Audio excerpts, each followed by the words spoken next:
हमारे सामने एक सवाल हमेशा आता है कि हम क्या हैं। ये जीवन हमें किसने दिया? क्या इसका कोई उद्देश्य है? हमारे जीवन का क्या कोई अर्थ है? जीवन की सफलता या सार्थकता का सूत्र हर किसी के लिए अलग है। किसी को प्यार करके सार्थकता मिलती है, तो किसी को पैसा कमा के, तो किसी को हिमालय की वादियों में अकेले समय गुजार के। हर इंसान दरअसल अपने जीवन का अर्थ खोजना चाहता है। यहीं से अस्तित्ववादी पहेली शुरू होती है।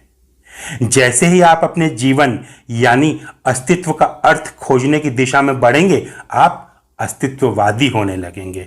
कुछ लोग अपने जीवन का अर्थ धर्म और अध्यात्म के माध्यम से खोजते हैं, तो कुछ लोगों को लगता है कि गरीबों और वंचितों के लिए सामाजिक आंदोलन करने से उनका जीवन सार्थक हो जाएगा। कुछ को जीवन का अर्थ दान पुण्य में मिलता है, तो कुछ को लूट खसोट में। कुछ लोगों को जीवन का अर्थ शांति की बात करने में मिलता है, तो कुछ लोगों को क्रांति की बात करने में। दोनों किस्म की सोच को अस्तित्ववादी सोच माना जाता है, क्योंकि दोनों के मूल में व्यक्ति के अस्तित्व और जीवन के अर्थ की चिंता है। हर कोई अपने जीवन का अर्थ जानना चाहता है। अस्तित्ववाद कहता है कि हाँ, जिस तरह का काम करने में आपको खुशी मिलती हो, उससे आपके जीवन को एक अर्थ मिल सकता है। लेकिन सच बात तो यह है कि जीवन का अर्थ जैसी कोई चीज़ नहीं होती। जीवन का कोई अर्थ नहीं होता, संसार का कोई अर्थ नहीं होता। हम अपने विचारों, अनुभूतियों, तर्कों और हालात के अनुसार एक अर्थ खोजने की कोशिश करते हैं। किसी एक अर्थ को प्राप्त भी कर लेते हैं, लेकिन दरअसल वो सिर्फ एक वहम होता है। यही पहेली है। अब यहां थोड़ा सा गौर से सुनिएगा। पुराने जमाने में एक मान्यता बहुत आम थी, और वह कमोबेश सभी धर्मों में थी और आज भी है, कि हमें इस धरती पर ईश्वर ने भेजा है। हमारे पैदा होने से पहले ही हमारा प्रारब्ध, भाग्य, कर्तव्य और भूमिका ये सब तय कर दिए जाते हैं। ईश्वर इन सबको तय करता है, उसके बाद हम जन्म लेते हैं। फिलॉसफी की भाषा में इसे हमारे जीवन का सार या स्वभाव या एसेंस कहा जाता है, यानी हमारा मूलभूत गुण। जैसे एक कुल्हाड़ी, उसका हैंडल लकड़ी का भी हो सकता है या लोहे का भी, इस बात से कोई फर्क नहीं पड़ता। कुल्हाड़ी में वो धारदार ब्लेड, वो धारदार हिस्सा होना चाहिए। अगर वो हिस्सा नहीं है तो उसको आप कुछ भी कह सकते हैं, लेकिन कुल्हाड़ी नहीं कहेंगे। इसी तरह हर चीज़ का एक बुनियादी गुण होता है, जिससे उसका होना डिफाइन होता है, उसका होना तय होता है। पेन, चाकू, गेंद, पल्ला, हर चीज के पास एक बुनियादी गुण है। वह चीज उसी गुण से परिभाषित होगी। इसे कहा जाता है एसेंस। पुराने दार्शनिकों, खासकर प्लेटो, अरस्तु और उनके बाद के कई यूनानी दार्शनिकों का मानना था कि ठीक वैसा ही एक गुण यानी एसेंस मनुष्य के भीतर होता है, और यह एसेंस हमारे पैदा होने से पहले ही होता है। उसी से हमारे जीवन को एक उद्देश्य, एक मकसद व एक अर्थ मिलता है। हम कुछ न कुछ बनने के लिए पैदा हुए हैं। वह एसेंस हमें ईश्वर ने दिया है। हजारों वर्षों तक घुमा फिरा कर इन्हीं बातों को माना जाता रहा। आज भी दुनिया में सबसे लोकप्रिय विचार यही है कि हमें ईश्वर ने इस संसार में किसी एक खास मकसद और अर्थ के लिए भेजा है, यानी अर्थ पहले तय हो गया, हमारा जन्म बाद में हुआ। लेकिन 18वीं 19वीं सदी में यूरोप में दार्शनिकों ने इसके उलट सोचना शुरू किया। जर्मनी में नीत्शे नाम के एक दार्शनिक हुए। उन्होंने इस सोच को बदल के रख दिया। उन्होंने खास किस्म का नकारवाद यानी नाइलिज्म का सिद्धांत दिया, यानी इस संसार में किसी भी चीज का कोई अर्थ नहीं है, हर चीज निरर्थक है। किरकेगार्ड, नीत्शे, दोस्तोयेव्स्की और काफ्का जैसे लेखकों और चिंतकों ने अपनी अपनी तरह से संसार की निरर्थकता के इस विचार को विश्लेषित किया, अपनी अपनी तरह से विश्लेषित किया। लेकिन इसे ऊंचाई पर ले गए फ्रांसीसी दार्शनिक और लेखक ज्याम पॉल सार्त्र।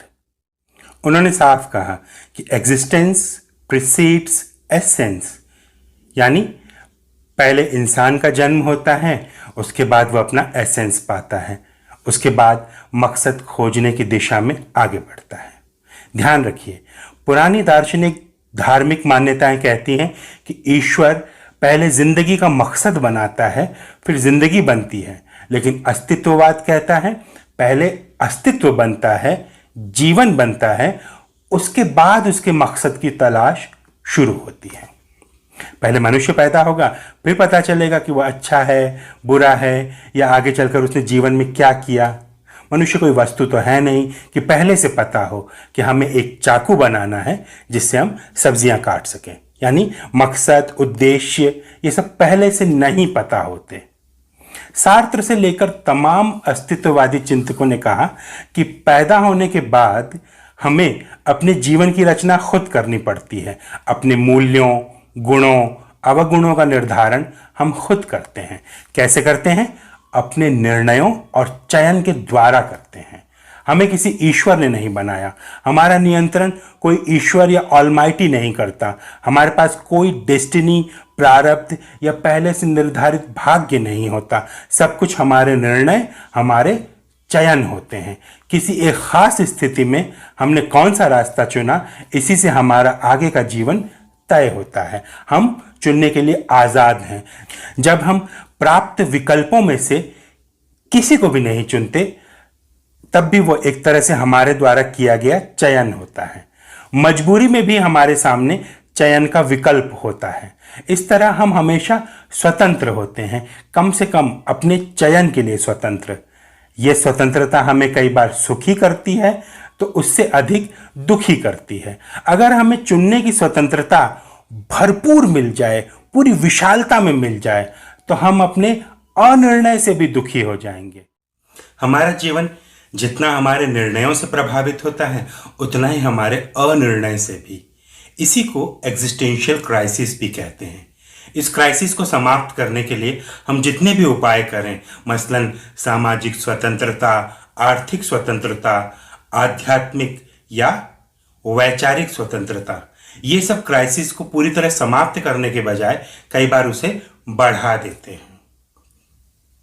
जिस दुनिया में ज्यादातर लोग अपने जीवन के सारे फैसले ईश्वर के हवाले छोड़ देते हों, या जो मानते हों कि अपने रास्तों का चुनाव हम नहीं करते बल्कि हमारे बिहाफ पर ईश्वर करता है, ऐसी दुनिया के भीतर जब लेखकों और दार्शनिकों का एक समूह ये कहने लगे कि नहीं, हम अपने जीवन में अपने रास्तों का चुनाव खुद करते हैं, हर निर्णय दरअसल हमारा अपना निर्णय होता है, हमारा अपना चयन होता है, तब इन विचारों को क्रांतिकारी विचार माना जाएगा।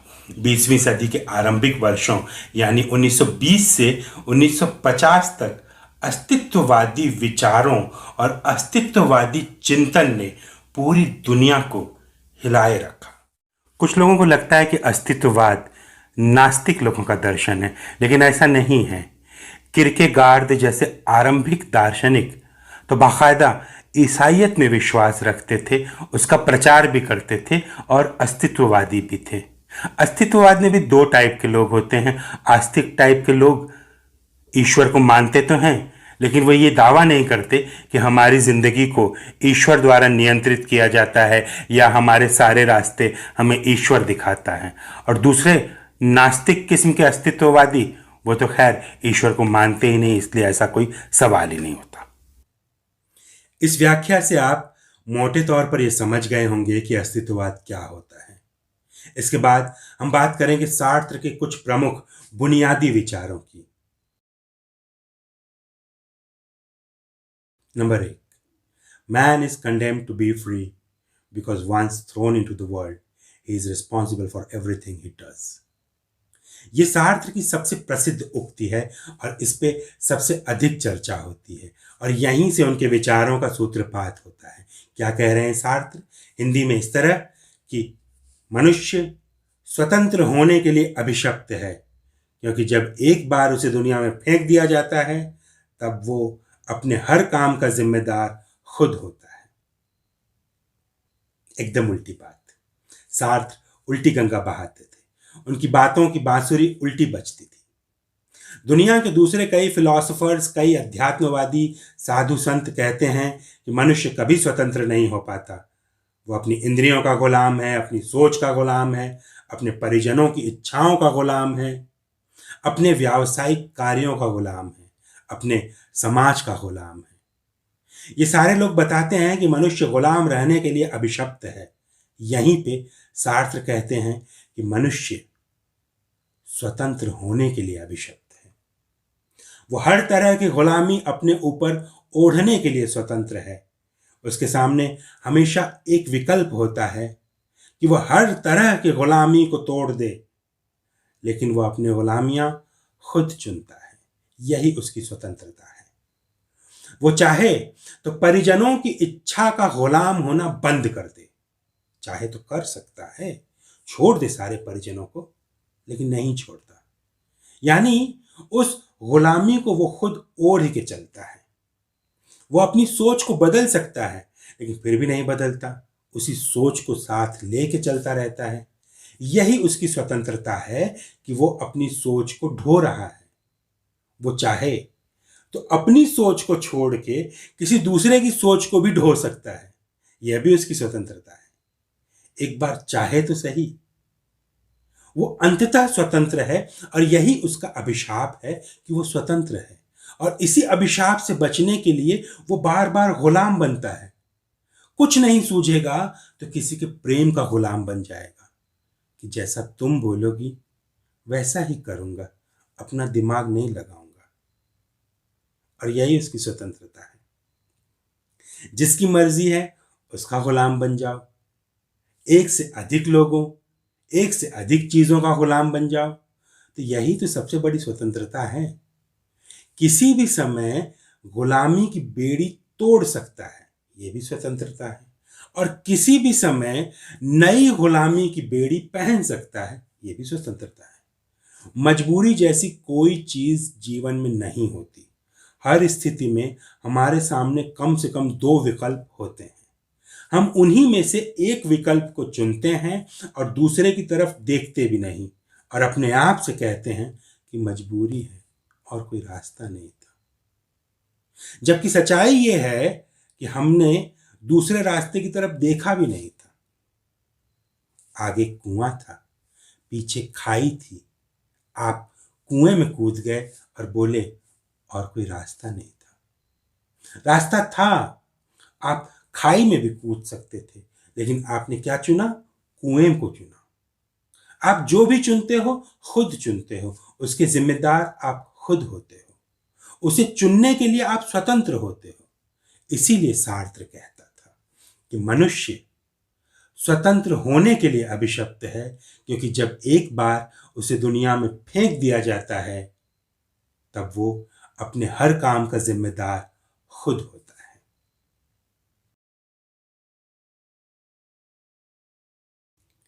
नंबर 2, सार्त्र की जो दूसरी सबसे मशहूर बात है उसे उन्होंने नाम दिया था बैड फेथ, यानी एक झूठा और गलत विश्वास। ये बहुत दिलचस्प बात है, इसे ध्यान से सुनिएगा और उसके बाद सोचिएगा कि क्या हम भी बैड फेथ के शिकार हैं। अपनी सबसे मशहूर किताब बीइंग एंड नथिंगनेस में जॉन पॉल सार्त्र ने इसका उदाहरण दिया था एक वेटर की जिंदगी का वर्णन करते हुए।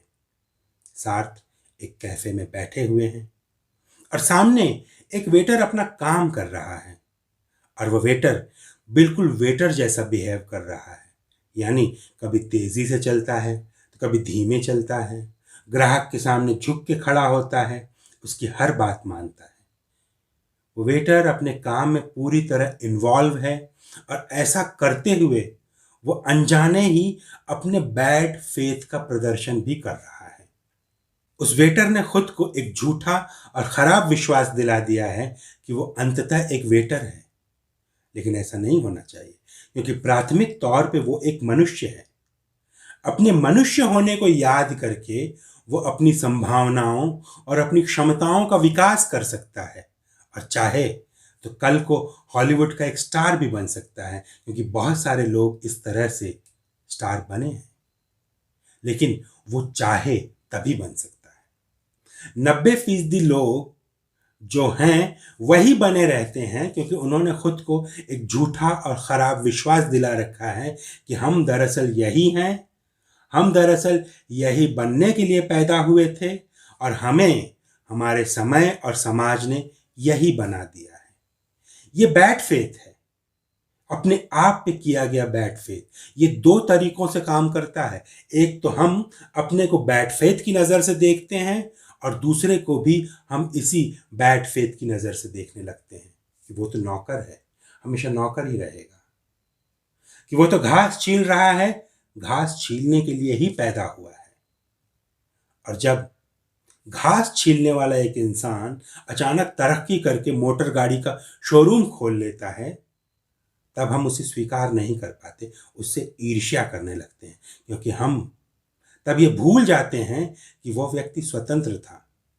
उसने अपनी स्वतंत्रता की अनुभूति को जगा लिया था और इसी नाते उसने ऐसे निर्णय लिए, ऐसे बड़े बड़े निर्णय लिए जिनसे उनका जीवन बदल गया। अगर हम चाहें तो हम भी अपनी स्वतंत्रता को याद करते हुए अपने निर्णयों से अपने जीवन को बदल सकते हैं। लेकिन हम तो बैड फेथ के इनर्शिया से दबे रहते हैं। हमें डर लगता है कि अगर हमने कुछ बड़े निर्णय लिए, कुछ जोखिम भरे निर्णय लिए, तो जो हाथ में है वो भी चला जाएगा। यही डर हमारे बैड फेथ को पैदा करता है। हमारे मन में पंख लगे हुए हैं, हम उड़ना चाहते हैं, लेकिन अपनी गलत सोच की चट्टान, इतनी भारी चट्टान हम अपने पंख पे रख देते हैं और जिंदगी भर परेशान रहते हैं। इसीलिए एक गृहिणी चाह के भी एक व्यापारी या टीचर नहीं बन पाती, क्योंकि उसने बैड फेथ की चट्टान से अपने अरमानों को दबा रखा है। इस मुद्दे को, बैड फेथ के इस पूरे मुद्दे को सुनने और समझने के बाद आप भी सोचिएगा और इसका जवाब खुद को दीजिएगा कि क्या आप भी बैड फेथ के शिकार हैं।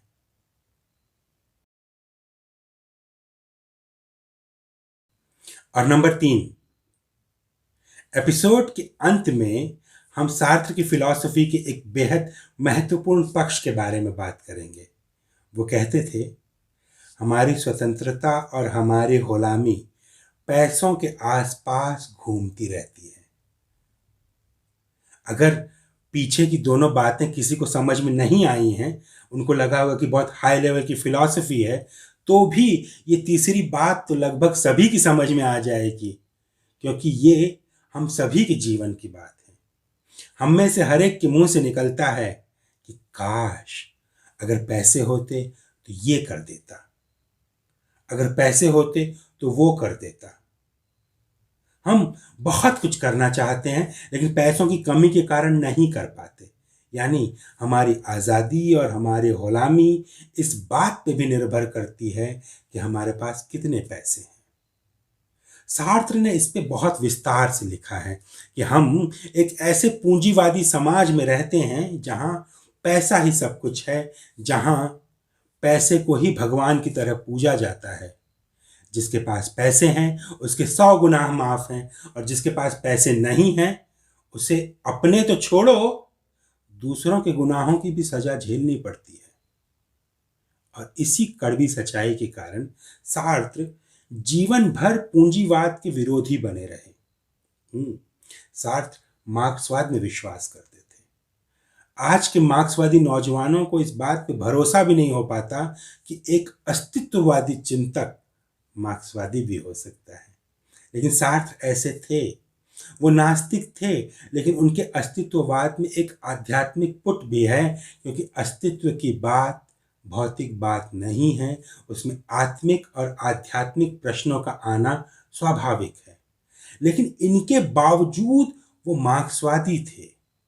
पेरिस की गलियों में पूंजीवाद के खिलाफ जुलूस में शामिल होते थे, उनमें भाग लेते थे। नोबेल पुरस्कार मिलने के बाद भी वो ऐसे जुलूसों में लगातार हिस्सा लेते रहे। नोबेल पुरस्कार मिलने के बाद एक बार पुलिस ने उन्हें गिरफ्तार कर लिया था, ऐसे ही एक जुलूस से, और उठा के जेल में डाल दिया। हड़कंप मच गया कि नोबेल विजेता लेखक को हवालात में ठूंस दिया गया है। उस समय फ्रांस के राष्ट्रपति थे चार्ल्स डे गॉल। उन्होंने निजी हस्तक्षेप किया और पुलिस को हुक्म दिया कि सार्त्र को तुरंत रिहा किया जाए। हम अपने देश के, अपनी भाषा के, शताब्दी के सबसे बड़े लेखक को गिरफ्तार नहीं कर सकते। और राष्ट्रपति के ऐसा बोलने के बाद सार्त्र को तुरंत रिहा कर दिया गया। ये फ्रांस जैसा देश है जो अपने बुद्धिजीवियों का इतना सम्मान करता है। विरोधी विचारधारा वाले लेखक को भी वहां का राष्ट्रपति जेल में डालने से बचना चाहता है, और कम से कम ऐसे उदाहरण प्रस्तुत तो करता है।